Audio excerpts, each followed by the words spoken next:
आज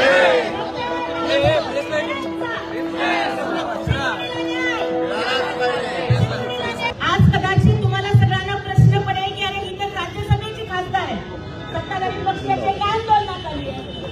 पण मी सांगतेय की जर कुठल्याही लेकीवरती जर अत्याचार होत असेल, कुठल्या नातीवरती बलात्कार होत असेल, कुठल्याही बहिणीवरती अत्याचार होत असेल, आमची सत्ता, आमचा पक्ष, आमची पद, आमच्या खासदारच्या बाजूला ठेवून तुमच्या सोबत रस्त्यावर लढायला उभी आहे हा विश्वास देण्यासाठी मी इथे बसले.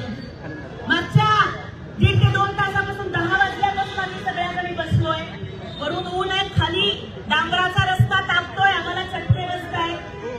कधी आम्ही पदर घेतोय, कधी आम्ही घाम पुसतोय, पाणी प्यायचं का नाही हा विचार करतोय, पण पाण्याचा एक घोट सुद्धा आम्ही नाही पिऊ शकतो. कारण आम्ही लोकप्रतिनिधी असण्याच्या आधी आम्ही बाई आहोत, आम्ही आई आहोत.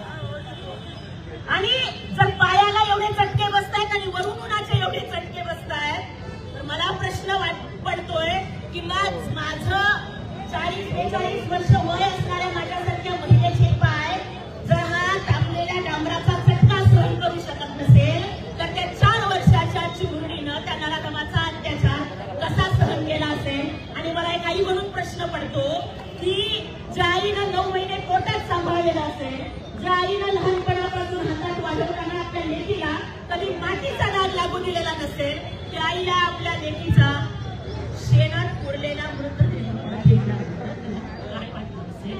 तिच्या आतडीची पीळ आमच्या सगळ्यांच्या आतडीला पडली आहे.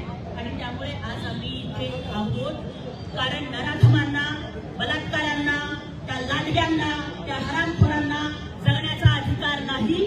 त्यांची जागा ही फाशीच्या दोरावरती आहे हे सांगण्यासाठी आज सोलापूरचे सगळे लोक इथे रस्त्यावरती आले आहेत.